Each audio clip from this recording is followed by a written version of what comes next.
Programme میں خوش آمدید. میں ہوں سلمان حسن, ساتھ موجود ہیں مجیب الرحمان شامی صاحب. ناظرین, بات ہم آج ایک بار پھر ظاہر کریں گے امریکہ اور ایران کی دشمنی, جو کہ 47 سال ہو گئے ہیں اور دشمنی ختم ہونے کا نام ہی نہیں لے رہی ہے. آج سے کئی سال پہلے یعنی 1982 میں جو سابق رہبر معظم تھے, جن کی ابھی تدفین ہوئی ہے, سید علی خامنہئی صاحب, جب وہ ایران کے صدر تھے تو ان کا 60 منٹس کے ایک صحافی نے انٹرویو کیا تھا, اور اس انٹرویو میں ایک سوال تو ان سے یہ ہوا تھا کہ جی آپ جو ہیں وہ روس مخالف ہیں, امریکہ مخالف ہیں, آپ اسرائیل مخالف ہیں اور عرب مخالف بھی ہیں,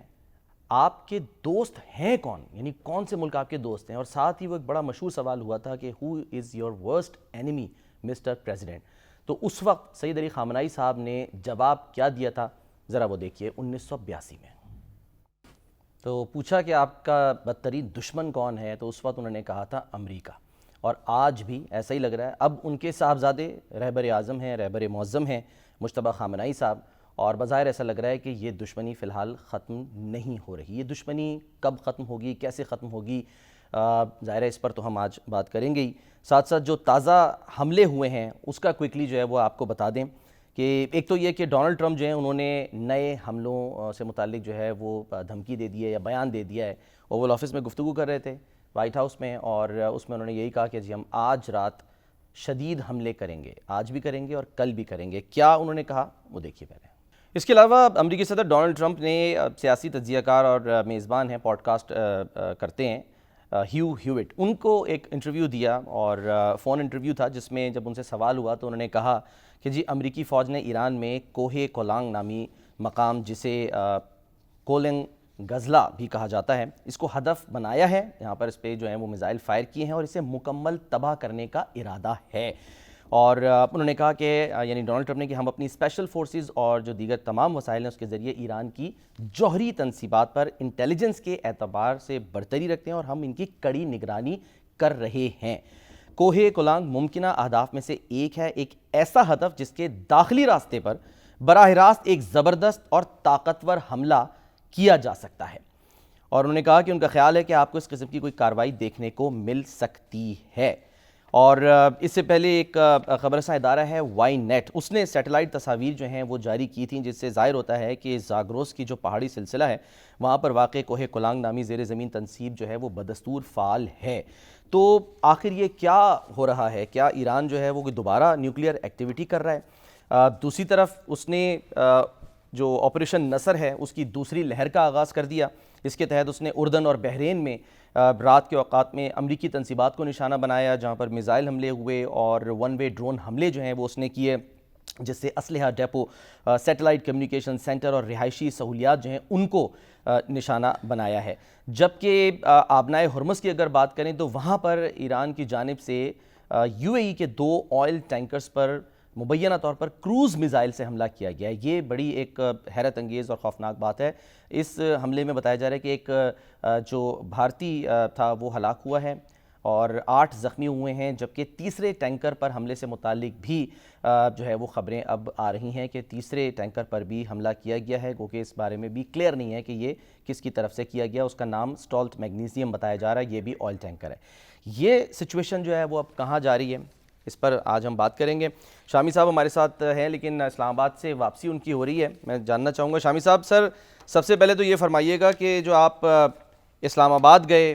وہاں جانے کا مقصد کیا تھا اور کیا لے کر آ رہے ہیں وہاں سے شامی صاحب؟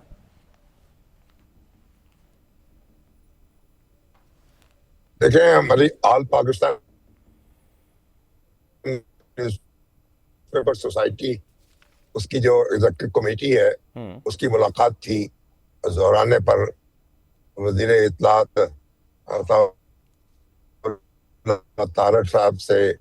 اور دوسرے جو وزارت اطلاعات کے حکام ہیں ان سے. تو ملاقات کو ان پر تفصیل سے گفتگو ہوئی, لیکن ایک بڑی اہم بات یہ تھی کہ جب نافذ کیا گیا تھا تو اس وقت یقین دلایا گیا تھا کہ اس کا اطلاق جو ہے صرف سوشل میڈیا پر یا ڈیجیٹل میڈیا پر ہوگا, الیکٹرانک میڈیا پر یا پرنٹ میڈیا پر نہیں ہوگا. کیونکہ الیکٹرانک میڈیا کے احتساب کا ایک اپنا نظام قائم ہے, پیمرا آرڈیننس کے تحت وہ جواب دہ ہیں اور ان کے خلاف کارروائی وہاں ہو سکتی ہے، شکایات سنی جا سکتی ہیں. اسی طریقے سے جو پرنٹ میڈیا ہے اس کے بارے میں شکایات پر غور کرنے کے لیے پریس کونسل آف پاکستان جو ہے یہ ادارہ موجود ہے. تو جب یہ دونوں ادارے موجود ہیں تو جو پرنٹ اور الیکٹرانک میڈیا کے متعلق تو پھر پیکا آرڈیننس یا پیکا ایکٹ جو ہے اس کے نفاذ کا کوئی یعنی معاملہ نہیں ہے. ایک بے تکی بات ہے اور ایک ہی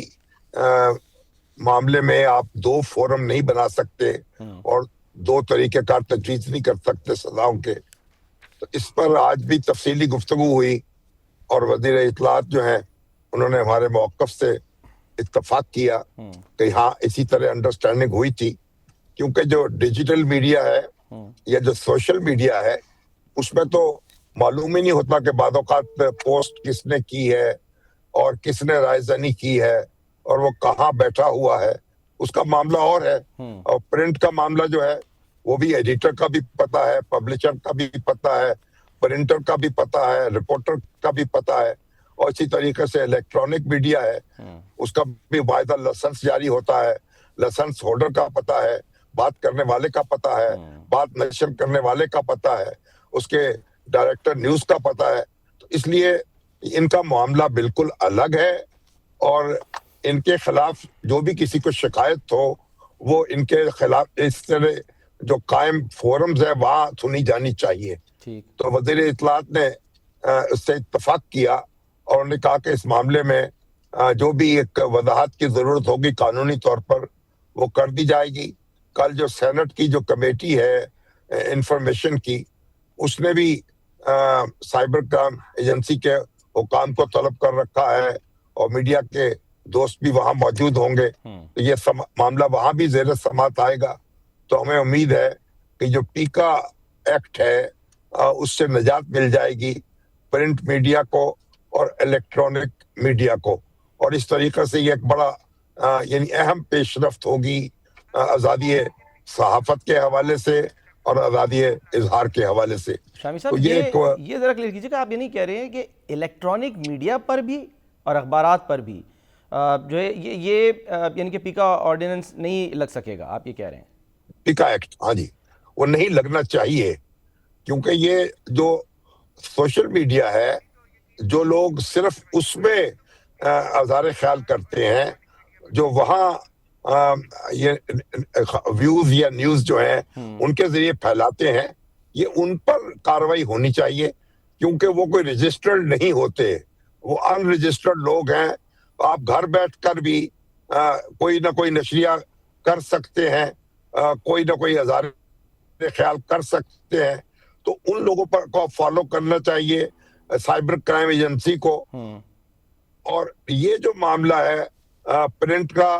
اور الیکٹرانک کا، یہاں اگر کوئی وائلیشن ہوتی ہے، کوئی ضابطہ اخلاق کی خلاف ورزی ہوتی ہے تو اس کے حوالے سے جو متعلقہ فورم موجود ہے وہاں ان کی جواب دہی ہونی چاہیے. اگر کسی کو شامی صاحب کسی اخبار کسی صحافی سے کوئی اس کی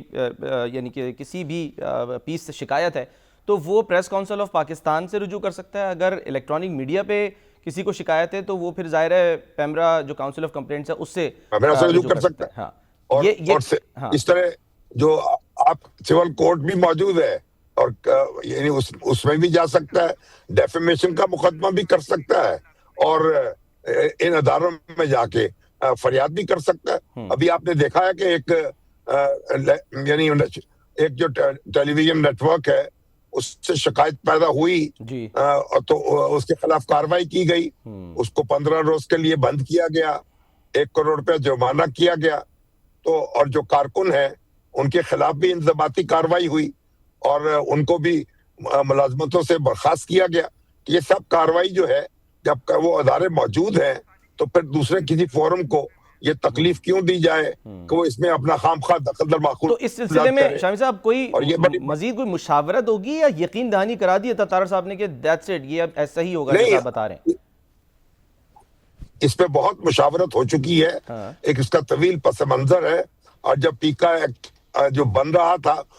اس وقت بھی یہ بات میرے بحث آئی تھی اور ہمیں یقین دہانی کرائی گئی تھی کہ قانون جو ہے یہ نیا یہ صرف سوشل میڈیا کے لیے ہوگا، جو کہ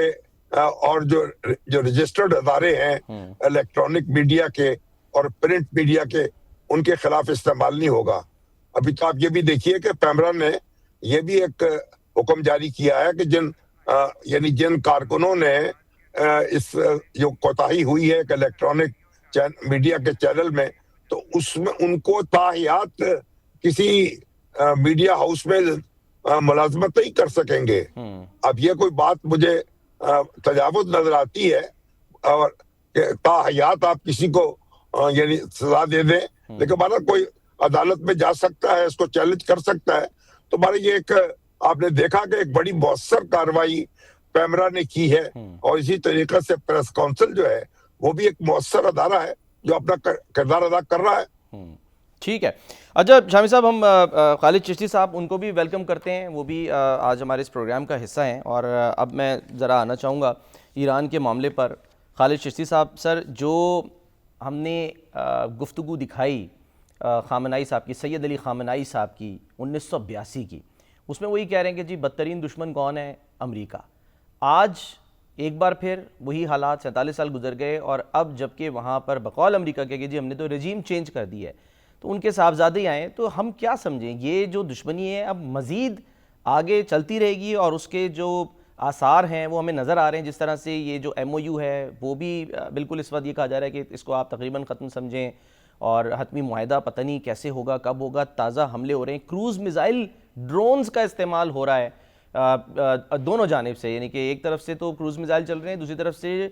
ون وے اٹیک کرنے والے ڈرونز جو ہیں اس کا استعمال کیا جا رہا ہے۔ چشتی صاحب جی بہت شکریہ شامی صاحب اور سمان صاحب، آپ نے انوائٹ کیا ہے۔ جی بالکل آپ ٹھیک کہہ رہے ہیں کہ اب جس کو کہتے ہیں نا ہینگنگ ان بٹوین جو ایگریمنٹ ہے یا ایم او یو ہے، وہ واقعی اس کی انسرٹینٹی بہت زیادہ ہو گئی ہے، اور ہم دیکھ رہے ہیں کہ اسکلیشن لیڈر بڑھتی جا رہی ہے۔ اس کی وجوہات مختلف ہیں، اور کیونکہ سب سے بڑی بات اس وقت یہ ہوئی ہے کہ کیونکہ یہ جنگ اس طرح نہیں ہوئی جیسے ایٹریشن آل ٹوگیدر ہو جائے اور ایک ایسی ڈسٹرکشن ہو جائے کہ ایک سائڈ جو ہے وہ اپنے آپ کو مان لے کہ ڈیفیٹڈ ہے اور ایک فتح مان لے۔ اپنے اپنے پرسپیکٹیو سے دونوں سائڈیں کوشش کر رہی ہیں کہ یہ ہم جنگ جیتے ہیں، اسی کا وہ لیوریج چاہ رہی ہیں۔ ایران نے نیو فاؤنڈ ریئلزم دیکھا ہے کہ اس کو اسٹیٹ آف ہارموز کی کیپیسٹی اپنی پتہ لگی ہے، ریجنلائز کر دیا جنگ کو، اور امریکہ کو پتا ہے کہ میں آج بھی سپر پاور ہوں، میری ابھی بھی انونسبل ہے، انورنریبل آرمی ہے ملٹری، اور بیک بائی نیتن یاہو جس کا سروائیول ہے۔ نیتن یاہو کے لیے یہ جو امن تھوڑی دیر کے لیے ہوا تھا اور اگر آئندہ بھی ہونے والا ہوگا تو وہ سوئسائڈل ہے، وہ ایگزسٹیشنل تھریٹ ہے۔ اس کے لیے پتا ہے اس کو کہ جنگ جاری رہے تو میرا سروائیول ہے، مجھے الیکشن نہیں کرانے پڑیں گے، مجھے آنے والے وقتوں میں عدالتوں کا سامنا نہیں کرنا پڑے گا، تو یہ ہے۔ لیکن ہیونگ سیڈ دیٹ، اس کو ایسکلیشن لیڈر کو ایران اپیرنٹلی، میرا ماننا یہ ہے کہ یہ سمجھ رہا ہے کہ جتنا میں ایسکلیٹ کروں گا اتنی مجھے بارگین بہتر ملے گی، اسی لیے آپ نے دیکھا کہ وہ زیرو ٹالرنس پہ رکھا ہوا ہے اس نے اسٹیٹ آف ہارمز کی کراسنگ کو۔ وہ سمجھتا ہے کہ جو میری مرضی سے کراس نہیں کرے گا وہ میرا نشانہ بنے گا۔ میرا خیال ہے یہ ٹائم تھا ایران کے لیے کہ ایک برج واپس بلڈ کرنے کا، ٹرسٹ ڈیفیسٹ جو جنگ کے دوران ہوا تھا خاص طور پر جی سی سی ممالک کے لیے انہوں نے پیدا کی تھی انسرٹن سچویشن،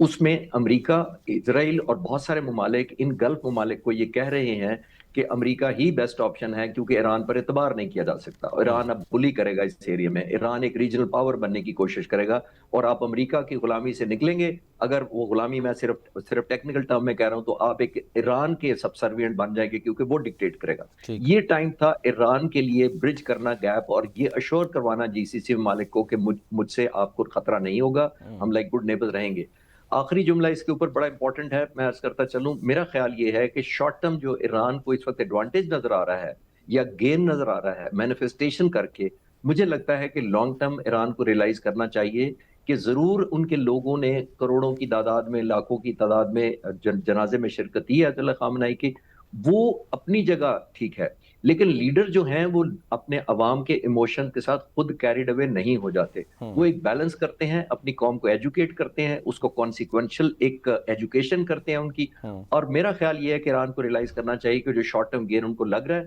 اس کی شاید ایران کو زیادہ پرائس دینی پڑے، کیونکہ اب ایلیمنٹ آف آئسولیشن زیادہ ایران کی طرف ہوگا جو پہلے ایران کو ایک چشتی صاحب سمپتھی یہ حاصل جو کی second round میں۔ انتقام کی جو بات کی جا رہی ہے کہ جی اب انتقام جو ہے وہ لیا جائے گا، ایک ایرانی اخبار میں 13 رہنماؤں کی لسٹ جو ہے وہ بھی شائع کی گئی، اور خود جو مجتبیٰ خامنہئی صاحب ہیں انہوں نے بھی یہی بیان دیا تدفین کے فوری بعد. یہ آپ کے خیال میں عوام کے مطالبے کو سیکنڈ کیا انہوں نے؟ یہ ان کے جو پاسداران انقلاب ہیں ان کی جانب سے یہ جو ہے مطالبہ کیا جا رہا ہے، یا پھر یہ مجتبیٰ خامنہئی صاحب ان کے خاندان کی اپنی ایک خواہش ہے؟ دیکھیے سلمان صاحب، ہمیں یہ دیکھنا پڑے گا کہ اس وقت جو ان کے سربراہ ہیں مذاکرات کی ٹیم کے باقر کالباغ صاحب، وہ خود آئی آر جی سی کے ہیڈ رہے ہیں، جو اسپیکر ہیں اس وقت نمبر 1 جو اس وقت آئی آر جی سی کے سربراہ ہیں، اور جو ان کی سیکورٹی کونسل کے ایڈوائزر ہیڈ ہیں، وہ دونوں کمانڈر رہے ہیں عراق اور ایران کی جنگ کے دوران جو 8 سال چلی تھی. اور یہ وہ 2 کمانڈر ہیں جو آئی آر جی سی کے اور سیکورٹی ایڈوائزر ہیں جو اس وقت، یہ وہ کمانڈر ہیں جنہوں نے جنگ کے دوران جو پہلے 2 سال میں صدام حسین نے ایرانی زمین پر قبضہ کیا تھا انہوں نے چھڑائی تھی. تو یہ اس قوم کے ہیرو بھی ہیں.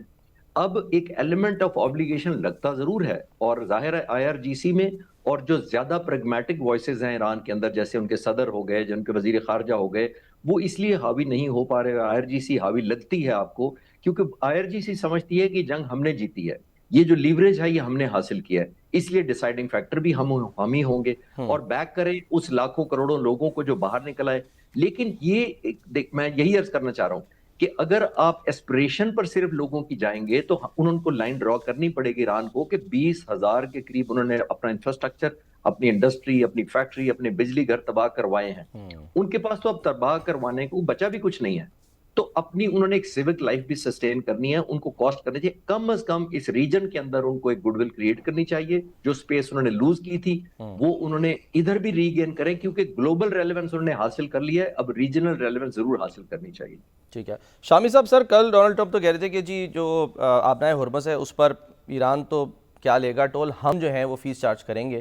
اب دوسری طرف ہم یہ دیکھ رہے ہیں کہ جو حملے ہو رہے ہیں وہ بڑے تشویشناک ہیں، کیونکہ متحدہ عرب امارات کی جو وزارت دفاع ہے اس نے کہا ہے کہ جی آبنائے ہرمز سے گزرتے ہوئے عمانی حدود میں 2 آئل ٹینکرز کو ایرانی کروز میزائلوں کے ذریعے نشانہ بنایا گیا ہے. ایک ممباسا بی کے نام سے ہے ایک ٹینکر، اور ایک جو ہے وہ الباحیہ کے نام سے. ان دونوں ٹینکرز کو جو ہے نقصان پہنچا، ایک اس میں بھارتی جو ہے وہ ہلاک بھی ہوا ہے، کئی زخمی اس میں بتائے جا رہے ہیں. شامی صاحب یہ کتنا تشویشناک ہے، کیونکہ دوران جنگ بھی جب چل رہی تھی اس میں بھی یو اے ای کو ہی سب سے زیادہ نقصان پہنچایا تھا ایران نے. بھی تو آپ دیکھیں نا کہ سعودی عرب جو ہے جی وہ اس پر بھی ایک شکایت ہے کہ یمن سے حوثیز نے اس پہ حملہ کیا ہے. جی ہاں. تو اب وہ حوثیز اپنے دعوے کر رہے ہیں اور سعودی عرب جو ہے وہ اپنی جو صورتحال بیان کر رہا ہے. لیکن ایکچوئل میں تو یہ ہے نا شامی صاحب، جو ہوا ہے وہ تو یمنی گورنمنٹ کہہ رہی ہے کہ جی ہم نے جو سنا ایئرپورٹ ہے اس کو نشانہ بنایا، اور وہ وہاں پر کوئی جہاز لینڈ ہو رہا تھا جس میں وہ کہہ رہے ہیں کہ ایران سے آنے والے حوثی تھے جو وہ آ رہے تھے، ہم ان کو اترنے دینا نہیں چاہتے تھے اس لیے نشانہ بنایا. وہ تو کلیئرٹی کے ساتھ کہہ رہے ہیں، لیکن یہ حوثی جو ہیں وہ ان کا کلیم ہے یا ان کا الزام ہے کہ یہ سعودی عرب اس کے پیچھے ہے، جس کی مذمت کی پاکستان. دیکھیے اب یمن کی صورتحال بھی بڑی عجیب و غریب ہے نا، کہ ایک حکومت جو قائم ہے، حوثیز جو ہیں اس حکومت کا حصہ نہیں ہے. ایسی حکومت جس کو کہ تسلیم کیا جاتا ہے ایک یمن کی جائز حکومت، اور حوثیز جو ہیں ایک سمجھے کہ ایک باغی گروپ کے طور پر یا انقلابی گروپ کے طور پر وہاں ان کی پریزنس ہے، اور وہ انہوں نے بھی طاقت پکڑی ہوئی ہے، اور وہ بھی منمانی کاروائیاں کرتے ہیں اور سعودی عرب کو نشانہ بناتے ہیں. اور ایک طویل عرصے سے یہ ایک کشمکش جاری ہے. لیکن اس وقت اب ایران کی جو براہ راست انوالومنٹ ہے اس نے معاملات کو بڑی ایک مختلف شکل دے دی ہے. ابھی آپ کہہ رہے تھے کہ ایران اور امریکہ کی دشمنی جو ہے وہ کیسے ختم ہو گئی. دیکھیے جو ایران میں اسلامی انقلاب آیا تھا آیت اللہ خمینی کے زیر قیادت، اس وقت شاہ ایران جو تھے رضا بہلوی، امریکہ ان کی پشتیبانی کر رہا تھا، امریکہ پوری طاقت سے ان کے ساتھ کھڑا تھا. اور جو انقلابی تھے ان کو امریکہ سے یہ شکوہ تھا کہ اس نے رضا شاہ پہلوی جو ہے ان کو مسلسل سپورٹ کیا ہے، اور انہوں نے یہاں ایک علماء کرام کو اور جو انقلابی عناصر ہیں ان کو دبا کے رکھا ہے. مگر وہاں انقلاب آ گیا, اس کے بعد پھر یعنی ایک سرد جنگ جاری رہی. اب امریکہ اور ایران جو ہے وہ ایک دوسرے سے برسر پیکار رہے, لیکن ایک یہ لفظی جنگ تھی یا سفارتی جنگ تھی, اور امریکہ نے پابندیاں لگا دیں, سینکشنز, ایران کی معیشت جو ہے اس پہ دباؤ پڑا, بوجھ پڑا رہا, اور وہ اس کے ساتھ تجارت ممکن نہیں رہی, وہ تیل اپنا فروخت نہیں کر سکتا تھا. بڑی ایک لمبی کہانی ہے نا. لیکن اب جو ہے جب جنگ شروع ہوئی ہے, یعنی براہ راست حملہ امریکہ نے اور اسرائیل نے ایران پہ کیا ہے, اور یہ تو گویا آپ دیکھیں نا کہ آپ نے پھر ہر حد پار کر لی نا, اور آپ کہا کہ ہم طاقت کے زور پر یہاں ایک حکومت کو ختم کریں گے اور اپنی مرضی کا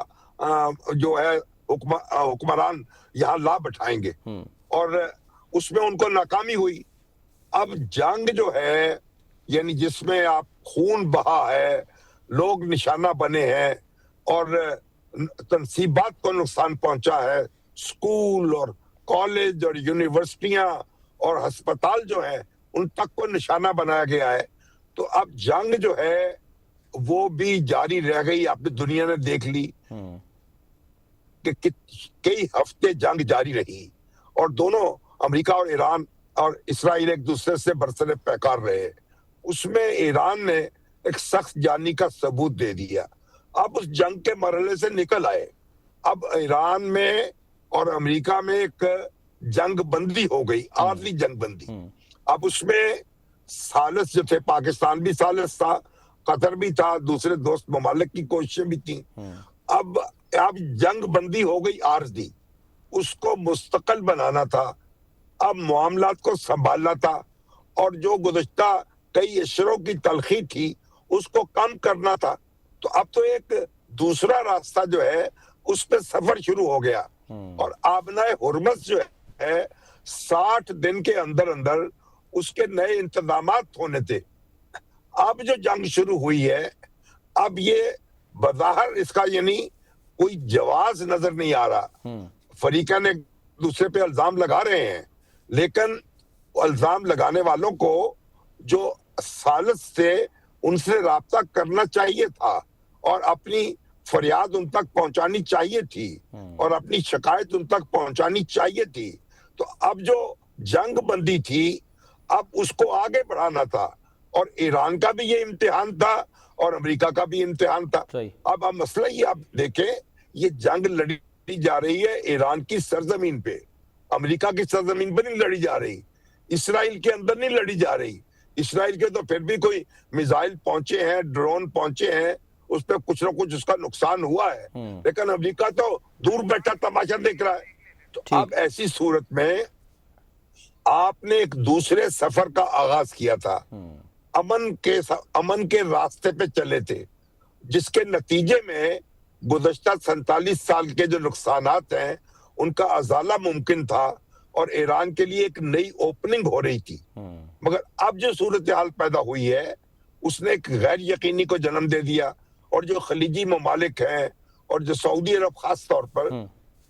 جن کے ساتھ ایران کا ایک اعتماد کا رشتہ تھا, اور سعودی عرب نے اپنے آپ کو بہت سنبھال کے رکھا ہے, اور پاکستان کے ساتھ اس کا دفاعی معاہدہ بھی ہے, اور پاکستان نے بھی پوری کوشش کی ہے. شامی صاحب مجھے اجازت دیجیے گا, اب ایک بریک لینے, یہ ہم بات جاری رکھیں گے کہ یمن میں امن اگر نہیں رہتا تو پاکستان کے لیے کتنا چیلنجنگ ہوگا, اس پر ہم بات کریں گے اس بریک کے بعد.